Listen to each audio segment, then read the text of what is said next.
우리 찬양의 고백대로 한 번 더 인사 나눌까요? 주님을 더 깊이 사랑합시다 라고 인사 나누겠습니다. 옆에 계신 분들, 앞뒤에 계신 분들 바라보시면서 귀한 찬양 감사드리고요. 저는 오늘 연습 좀 일찍 가서 뒤에 다 이렇게 보고 했는데, 뒤에서 특별히 감동적이었던 게 그 호흡 하나하나를 잘 하시려고 애를 쓰는 모습을 뒤에서 그 정성을 봤어요. 그래서 이미 연습 때부터 은혜 받고 왔습니다. 귀한 찬양 감사드립니다. 격려 박수 한 번 더 할게요. 그리고 우리 찬양팀도 마찬가지고요. 찬양팀도 평소에도 워낙 신실하게 잘 감당하시는데, 오늘은 조금 제가 볼 때는 더 신이 나신 것 같아요. 더 이렇게 기쁘고 이렇게 힘차게 찬양을 하신 것 같은데, 우리 샘터지기들 함께 해주셔서 같이 신나게 찬양해 주셔서 가능했던 일인 것 같습니다. 계속 잘 섬겨주시는데 격려했으면 좋겠습니다. 감사합니다. 좋으시죠? 수협에 좋으시죠? 자주 매주 나오시기 바랍니다. 좋습니다. 그 말씀 나누도록 하겠습니다. 그 예전에 한국의 그 사회 분위기를 보여주는 한 흥미로운 기사를 본 적이 있습니다. 제목이 이랬는데요. 집안에 모셔둔 샤넬백, 이번 기회에. 무슨 그 기사였을까요?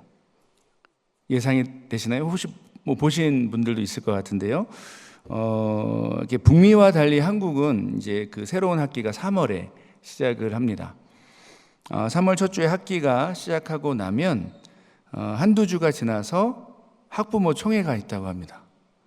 그런데 이 학부모 총회에 부모들이 그냥 편한 마음으로 갈 수 있는 분위기가 아니라는 겁니다. 왜 그렇죠? 기사 제목에서도 알 수 있듯이 부모들이 이제 옷부터 이제 가방까지 명품으로 쫙 준비해서 온다는 거죠. 이제 실제로 초등학교 아이를 둔 이 부모들의 그 온라인 커뮤니티에서 이런 댓글들을 이렇게 부모들이 남겼다고 합니다. 학부모 총회 때문에 옷 한 벌 빼입었다. 너무 튀지 않으면서 고급스럽고 세련된 옷차림과 가방 준비하느라 신경 많이 썼다. 학부모 총회 한 달 전부터 다이어트에 피부과도 다녔다. 학부모 총회 준비하느라 들어간 돈 확인해 보니 수백만 원이더라. 이런 글이 온라인에 있다고 합니다. 심지어 이제 학부모 총회에 참석하기 위해서 명품과 이제 고급차를 렌트해서 다녀오기도 한다는 겁니다. 저는 이제 개인적으로는 진짜 믿어지지 않는 이야기이고요. 속마음은 이제 이런 말도 안 되는 일이 없기를 바라고 그냥 가짜 뉴스기를 이제 바랄 정도였는데요. 이제 하지만 일반 신문 기사까지 나올 정도면 이런 분위기가 전혀 없는 것은 전혀 없지는 않은 것 같습니다. 그럼 왜 이렇게까지 사람들이 할까요?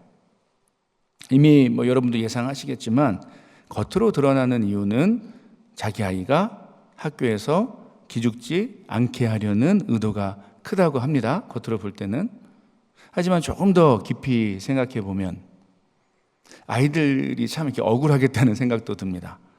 아이들 기죽이지 않겠다고 말은 하지만 더 정확히 말하면 이 학부모 자신들이 기가 죽지 않으려는 그런 의도가 더 크지 않을까요? 이제 아이를 핑계대고 아이를 위한다고는 합니다.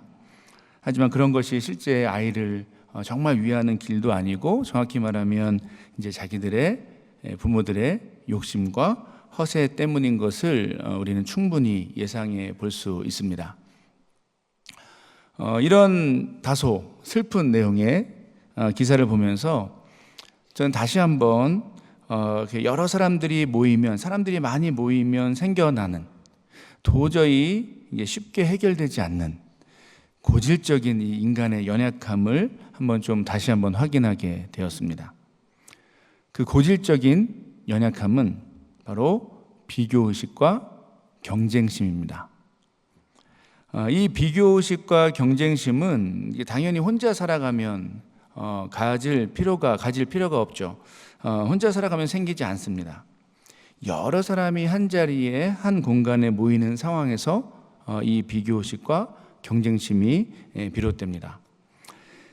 실제로 우리가 사회생활이 어려운 여러 이유들이 있겠는데요. 그런데 그 이유들의 뿌리를 잘 거슬러 올라가 보면 어쩌면 이렇게 다른 이들과 비교하고 경쟁하려고 하는 그 마음이 그 중심에 있는 것을 금방 확인하게 됩니다. 자, 그런데 성경은 이런 고질적인 그 인간의 연약함이 성령 안에서 극복되어야 하고 또 극복될 수 있다고 말합니다. 성령을 경험한 교회 공동체가 나아가야 할 중요한 방향이 바로 이것이라고 강조하고 있는 것이죠. 바로 우리 안에 있는 비교의식과 경쟁심을 내려놓고 바로 주님께서 이끄시는 길을 함께 바라보는 것, 한 방향으로 바라보는 것, 이 성령의 역사를 함께 경험하고 계속해서 더 풍성히 경험해 가야 한다는 것입니다. 그것이 바로 교회의 공동체라고 성경은 우리에게 알려주고 있습니다. 오늘 우리가 읽은 본문은 선교 여행 중에 어떤 새로운 길을 떠나는 사도 바울의 모습을 보여줍니다. 1절과 2절을 한번 다시 보시면 이렇게 기록이 되어 있습니다. 소요가 그침에 바울은 제자들을 불러 권한 후에 작별하고 떠나 마게도냐로 가니라. 그 지방으로 다녀가며 여러 말로 제자들에게 권하고 헬라에 이르러. 여기서 소요는 뭘까요? 소요, 1절에 나오는 소요. 소요란 것은 오늘 본문 이 앞에 맥락인 사도행전 19장의 내용을 이제 가리키는 것입니다. 이 사도행전 19장이 기록한 이 에베소 도시에서 있었던 한 사건을 가리킵니다. 그 사도 바울은 에베소 도시에서 선교 중에 어려움을 당합니다. 그 우상 숭배를 통해 먹고 살던 사람들이 이 사도 바울과 이 사도 바울의 선교팀 때문에 우리가 피해를 입는다고 이제 어거지로 나서서 막 고발한 일이 이 19장에 기록되어 있는 것이죠. 다행스럽게도 이 사건은 테러와 같은 좀 큰 어려움이 생기지 않고 몸이 다치는 일이 생기지 않고 잘 마무리가 됩니다. 자, 그리고 나서 사도 바울은 이제 에베소 도시의 사람들과 작별 인사를 하고 이제 마게도냐 지역으로 갑니다. 마게도냐 지역은 이 사도 바울이 2차 선교 여행 때 집중했던 사역지이죠. 자, 이 지역을 이제 다시 방문해서 이 교회들의 상황을 살펴보고자 봤던 것입니다. 자, 그런데 한 가지 문제가 또 생깁니다. 그 일전에 사역했던 이 마게도냐와 헬라 지역을 쭉 돌아보고 이제 수리아로 돌아가려고 했던, 복귀하려고 했던 사도 바울에게 한 가지 첩보가 들어왔기 때문입니다. 3절에 보면 이렇게 기록하는데요. 거기 석 달 동안 있다가 배 타고 수리아로 가고자 할 그때에 유대인들이 자기를 해하려고 공모함으로 마게도냐를 거쳐 돌아가기로 작정하니. 무슨 상황일까요? 쉽게 말하면 이제 테러의 가능성에 대해서 사도 바울이 첩보를 듣게 된 것이죠. 누군가 알려주게 된 것이죠. 자, 그래서 그는 일단 배를 타고 가려고 계획했던 그 계획을 돌이켜서 왔던 길을 거꾸로 다시 돌아서 안전한 길을 찾고자 했습니다. 구체적으로는 육로로 돌아서 수리아로 가기로 한 것입니다. 그 사도 바울이 이 안전한 길을 찾았던 이유는 단순히 테러가 겁이 나서가 아니었습니다. 그 사도 바울이 스스로 인식하고 있었던 자기가 앞으로 계속 가야 할 길이 있었는데 그 길은 로마를 향하고 있었죠. 당시에는 이 길을 가기까지 그는 최선을 다해서 자신의 생명과 또 안전을 보호할 필요가 있었던 것입니다. 자, 그런데 이렇게 사도 바울이 당하고 있었던 어려움의 상황을 기록한 누가는 갑자기 흥미로운 표현으로 또 다른 상황을 이어서 소개합니다. 어쩌면 이제 사도행전의 다른 부분에서 쉽게 볼 수 없었던 형태의 소개이기도 한데요. 이 4절과 5절을 한번 제가 다시 읽어보겠습니다. 4절과 5절인데요. 자, 아시아까지 이제 사도 바울이 가는 길에 아시아까지 함께 가는 자는 베레아 사람 브로의 아들 소바더와 데살로니가 사람 아리스다고와 세군도와 더베 사람 가이오와 및 디모데와 아시아 사람 두기고와 드로비모라. 그들은 먼저 가서 드로아에서 우리를 기다리더라. 들어와 하면서 기다렸던 것 같습니다. 어쨌든 예. 죄송합니다.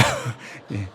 그 테러의 위협을 받고 있었는데 그 첩보를 듣고 이제 안전한 길을 찾고 있었는데 그 사도 바울에 대해서 이제 소개하던 누가가 갑자기 이제 어떤 한 무리의 사람들을 소개합니다. 성경을 오래 읽어봤지만, 그렇죠? 계속 읽어봤지만 우리들 대부분이 잘 신경을 쓰지도 않았고 또 기억하지도 잘 못하는 그런 이름들입니다. 소바더, 아리스다고, 세군도, 가이오, 어디 가이오 이 정도까지는 이해가 되는데 가이오 우리가 막 기억하고 외우진 않죠. 디모데, 두기고, 드로비모입니다. 여기서 그나마 디모데 정도 여러분이 기억할 것 같습니다. 다른 사람들은 성경을 읽어도 그냥 지나가고 어쩌면 궁금해하지 않을 만한 그런 사람들일 것 같습니다. 자, 그런데 이 사람들을 소개하는 방식에 대해서 우리가 좀 주목할 필요가 있습니다. 이 사람들을 소개하는 누가는 특별히 이 사람들의 출신 지역을 함께 소개하고 있다는 것에 우리의 눈길이 갑니다. 소바더는 베레아 사람입니다. 아리스다고와 세군도는 어디인가요? 그 데살로니가 출신입니다. 가이오와 디모데를 더베 사람으로 표현했습니다. 설명했죠. 그런데 정확히 말하면 가이오는 더베 사람이고 디모데는 루스드라 사람입니다. 아시아 사람 두기고와 드로비모라고 소개되어 있는데 다른 성경 본문들을 보면 여기서 아시아는 에베소 도시로 보는 것이 맞습니다. 즉 바꿔 말하면 에베소 출신의 두기고와 드로비모입니다. 자, 그렇다면 왜 누가는 이렇게 여러 지역 출신의 사람들을 갑자기 소개하는 것일까요? 두 가지 이유가 엿보입니다. 먼저 지금 이 본문의 흐름을 생각하면 바로 이 사람들이 분명히 이제 사도 바울의 길에 함께 하려는 의지를 보이고 있다는 것이죠. 자, 그런데 사도 바울의 그때의 그 당시의 길은 어떤 길이었습니까? 조금 전에 확인한 것처럼 테러의 위협이 있는 길이었습니다. 하지만 이 길이 외롭지 않도록 지금 이 선교의 길에 함께하는 사람들이 모이게 되었다. 이것을 지금 소개하는 것이죠. 자, 누가가 이 내용을 기록한 두 번째 이유도 분명해 보입니다. 특히 이 사람들의 출신이 매우 다양하다는 것이 우리의 눈에 띕니다. 그리고 이 지역들은 바로 사도 바울이 앞서서 복음을 들고 걸었던 이 선교 여행의 주요 도시들이었다는 점이죠. 각각의 지역에서 복음을 듣고 그리스도인이 된 사람들이 지금 어떻게 합니까? 하나의 소그룹이 되어서 사도 바울의 선교 여행의 길에 함께 하고자 하고 있다는 것입니다. 쉽게 말하면 이 사도 바울의 오랜 그 선교 여행에 애썼던 그 선교 여행의 귀한 열매들이 어쩌면 한 자리에 모이게 된 상황입니다. 자, 그런데 사실 이렇게 모인 사람들은 정말 서로를 알 수도 없었고 어쩌면 불편하고 힘든 길을 걸어야 할 이유도 없었던 관계입니다. 실제로 이 사람들이 조금 전에 제가 그 지명들을 막 설명드렸는데요. 이 지명을 이렇게 지도에 맞춰가지고 한번 출신 지역을 지도로 한번 살펴보면 지금의 우리로 따지면 투르키에, 그러니까 옛날 터키라고 했고 지금 투르키라고 하죠. 투르키의 내륙 지역부터 이 북서부의 항구 도시 그리고 그리스 지역에 이르는 꽤 넓은 지역입니다. 이 다양한 지역의 넓은 지역의 사람들이 지금 하나의 목적, 즉 사도 바울의 선교 여행을 돕기 위해 모였다는 것입니다. 특히 각각의 지역에 세워진 이 교회들을 대표해서 이들이 모였다는 것. 이것은 쉽게 말하면 우리로 지금의 말로 바꿔보면 교회들의 연합 활동이 가능하게 된 것입니다. 이 두 가지 사실을 생각하면 오늘 본문의 이 상황은, 오늘 본문이 우리에게 소개하는 이 상황은 그동안 열심히 애를 써서 온갖 어려움 속에서도 열심히 그 선교의 길을 걸었던 그 사도 바울에게는 매우 큰 의미가 있었을 것입니다. 한마디로 요약하면 성령의 역사는 서로 다른 사람들을 하나로 묶어 고난과 어려움의 상황도 두려워하지 않고 함께하게 만드는 그 놀라운 능력이다. 이것을 바로 오늘 본문이 우리에게 소개하고 선포하고 있다는 것이죠. 여러분 설교를 시작하면서 나눈 것처럼 여러 사람들이 함께 모이게 되면 사람들은 쉽게 비교하고 또 경쟁하게 됩니다. 관계가 깊지 않으면 깊지 않은 대로, 반대로 관계가 깊어지면 깊은 대로 이런 비교의식과 경쟁심은 다양하게 표현되고 표출됩니다. 관계가 깊지 않으면 처음부터 지지 않으려고 애를 쓰는 거죠. 관계가 깊어지면 서로에 대해서, 상대방에 대해서 너무 잘 알기 때문에 또 비교하고 경쟁합니다. 이런 비교의식과 경쟁심은 어떤 하나의 공동체 안에서 어떤 한 사람 한 사람 개인적으로만 일어나는 것도 아닙니다. 어떤 그룹들이 함께 모일 때도 이런 모습은 집단적으로 금방 확인하게 됩니다. 예전에 이제 아이돌이라고 하죠. 아이돌 팬클럽이 이제 방송에 가면 가요 프로그램을 하잖아요. 이렇게 같이 막 모여가지고 하는데 방청객으로 와서 이 팬클럽들이 서로 기싸움을 한다는 이야기를 들은 적이 있습니다. 서로의 굿즈를 들고 자신이 좋아하는 아이돌 그룹을 막 응원하면서 다른 가수의 팬클럽에 지지 않으려고 막 애를 쓴다는 거죠. 우리가 갖고 있는 이 뿌리 깊은 본성, 비교의식과 경쟁심은 실제로 우리 자신을 망가뜨리고 다른 사람들과의 관계를 깨트리는 가장 강력한 우리 안에 있는, 우리 모두가 갖고 있는 대표적인 연약함입니다. 그런데 안타까운 것은 이런 문제가 어떤 하나의 교회 공동체와 또 교회 공동체들 사이에서도 경험된다는 거죠. 결국 이제 교회 공동체도 연약한 사람들이 모인 곳이기 때문에 어쩌면 충분히 이해가 되는 상황입니다. 정확히 말하면 본질을 잊고 인간적인 것들을 기준으로 살아가는, 이 세속적인 것들을 기준으로, 삶의 기준으로 살아가는 사람들이 모이게 되면 교회 공동체도 결코 안전하지 않습니다. 각자의 자랑거리를 은근히 드러내고 내가 다른 사람들보다 좀 꽤 괜찮은 삶을 살고 있다, 이것을 드러내려고 애쓰는 사람들은 교회 공동체 안에도 얼마든지 있을 수 있습니다. 다른 이야기이긴 하지만 어느 정도는 연결되는 이야기니까 해보겠습니다. 저는 그런 생각을 하는데, 우리 그리스도인들은 SNS 있지 않습니까? 그거 하시는 분들도 있으실 텐데, SNS도 정말 지혜롭게, 그리고 사랑의 원리와 또 배려심을 갖고 SNS를 활용해야 합니다. 물론 이제 자신의 행복하고 감사한 일상 나누는 거 좋은 일입니다. 그런데 가끔은 자기가 평소에 갖고 있었던, 자기도 모르게 자기가 평소에 갖고 있었던 어떤 세속적인 기준을, 그 자랑거리를 스스로 드러내는 사람들이 SNS 안에 굉장히 많이 쉽게 발견됩니다. 특히 마음의 동기 자체가 이미 좀 어그러져 있는 경우죠. 다른 사람들의 질투와 시기심과 부러움을 끌어내려고 하는 것이 깔려 있는 경우가 있습니다. 그리스도인들은 그런 함정에 빠지지 않도록 저는 늘 마음을 돌아보고 다른 사람들을 배려해야 된다고 항상 생각을 합니다. 교회 공동체들 사이에서도 서로 쉽게 비교하고 얼마든지 경쟁할 수 있습니다. 우리 교회가 더 크고 사람이 많다. 우리 목사님이 더 좋다. 우리 목사님이 좀 더 잘생겼다. 이민교회에서 흔히 있는 거 있죠. 우리 교회 밥이 더 맛있다. 등등등등.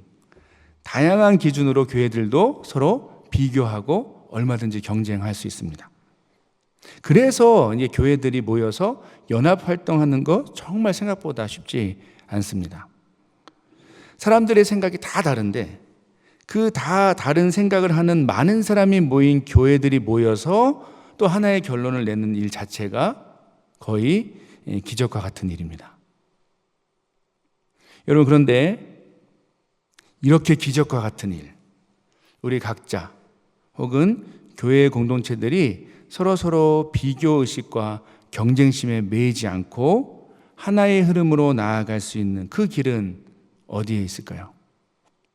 이 사도행전과 또 오늘 본문의 흐름을 따르면 그 길은 결국 성령 안에서의 하나됨입니다. 다시 말해 성령을 체험하고 성령의 인도하심 가운데 예민하게 반응하고 그 예민하게 순종하는 그 교회 공동체에 한 사람 한 사람이 모였을 때, 그때 비로소 우리는 우리 안에 있는 이 비교의식과 경쟁심을 뛰어넘어서 서로에게 참된 위로와 격려가 되는 그 믿음의 길을 함께 걸을 수 있게 되는 것이죠. 이런 상상을 한번 해봅니다. 오늘 본문에서 이런 상상을 해보는데요.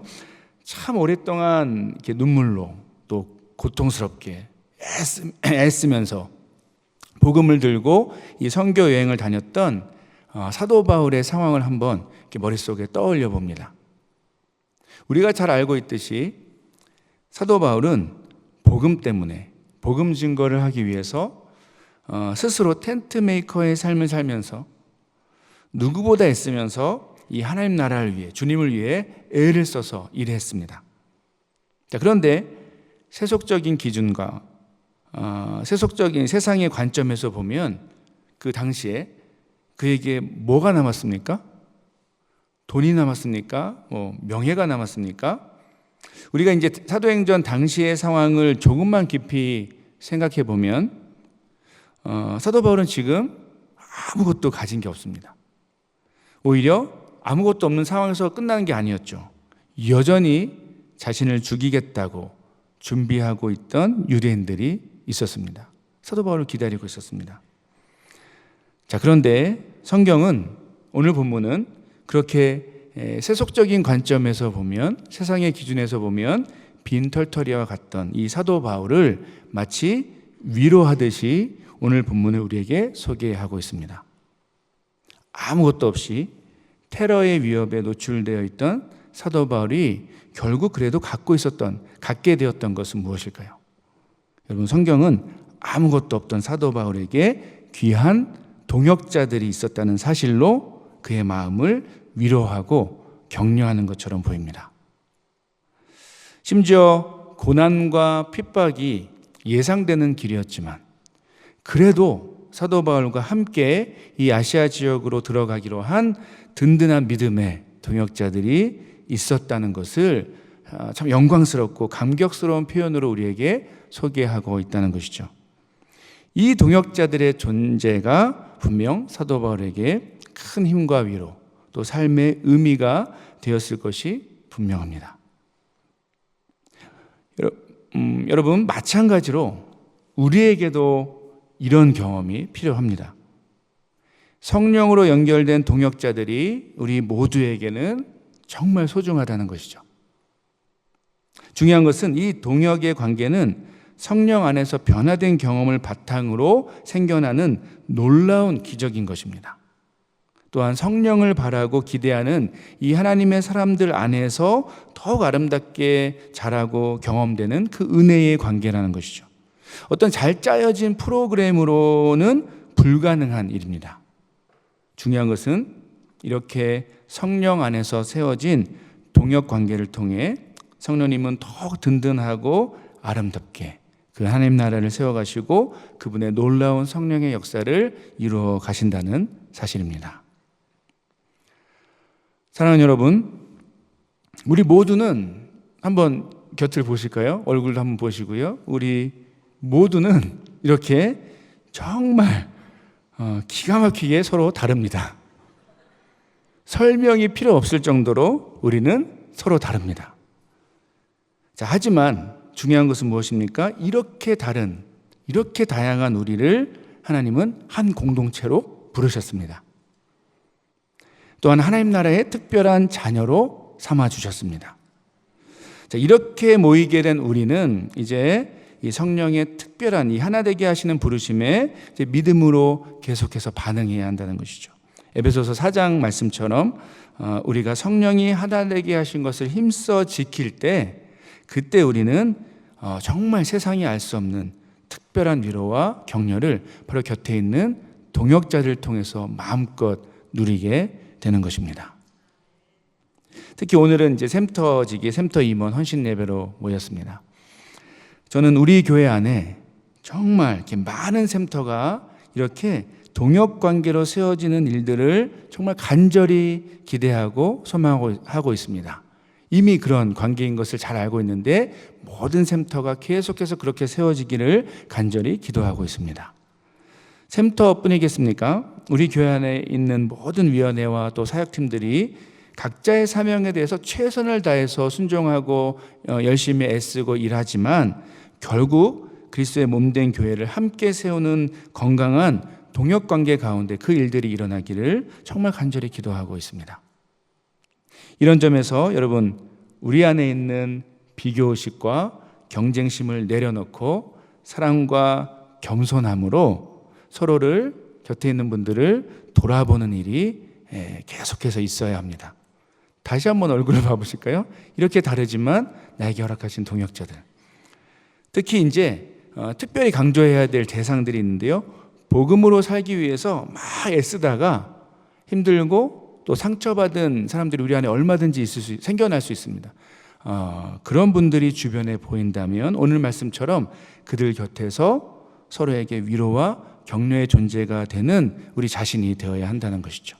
그렇게 서로를 끌어주는 것입니다. 때로는 내가 지칠 수 있고 때로는 옆에 있는 다른 분이 지칠 수 있는데 그렇게 지친 분들이 보이면 복음을 위해서 교회 섬기다가 그렇게 애쓰다가 상처받거나 힘들거나 지친 분들이 있으면 좀 에너지가 있는 분들이 다가가서 이끌어주고 함께하고 서로에게 위로와 격려가 되는 존재가 되어주는 것이죠. 그 곁에 있어주는 것이죠.